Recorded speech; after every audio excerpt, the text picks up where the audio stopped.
মুতালেব হবিগঞ্জের প্রত্যন্ত অঞ্চলের একটি কৃষক পরিবারের ছেলে। শৈশবকাল থেকেই পরিবারের দারিদ্র তাকে স্বপ্ন দেখায় বিদেশে গিয়ে নিজের পায়ে দাঁড়ানোর পাশাপাশি পরিবারকে সচ্ছল করতে।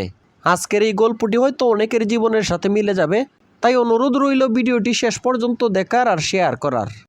আব্বা, এই কেতে খামারে খাজ আর কত? তোমারও তো বয়স হইতাছে, আর কতদিন এমন কাজ কাম করতায়?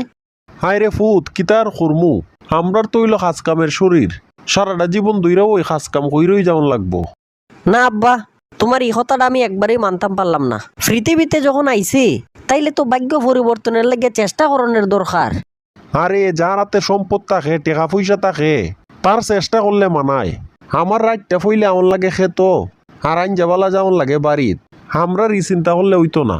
দেখো আব্বা, কথা কইলে কিন্তু খালি কথাই পারবো। আমি চিন্তা করছি বিদেশে যাইতাম।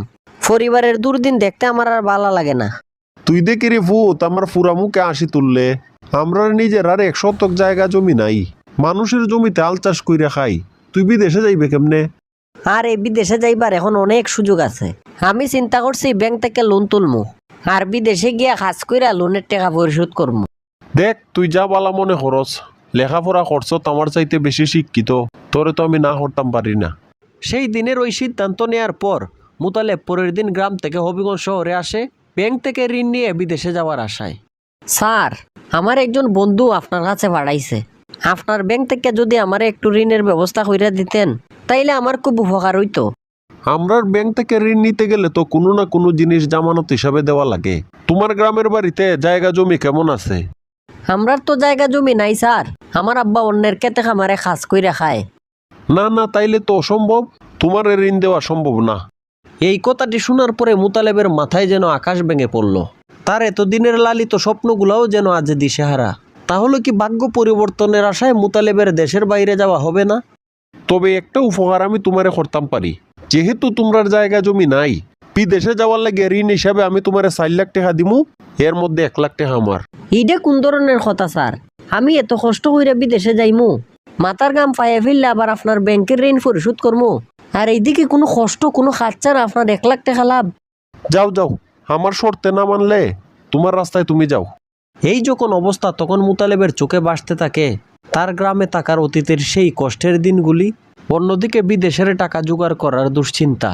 শেষমেশ কোনো ধরনের রাস্তা না পাওয়ার পর মুতালেব সেই অবাস্তব শর্তেই রাজি হয়।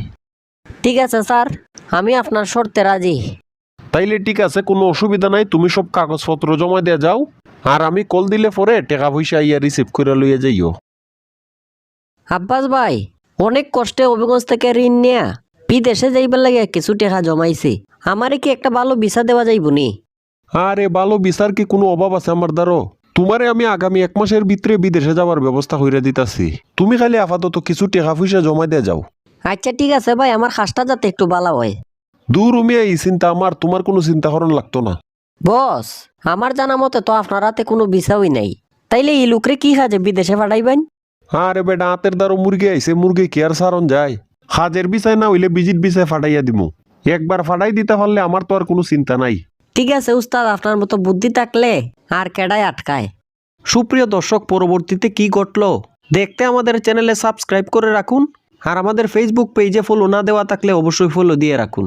ভিডিওটি বাস্তবের সাথে মিলে কিনা অবশ্যই মতামত দিয়ে জানাবেন, পাশাপাশি ভিডিওটি শেয়ার করে দিবেন।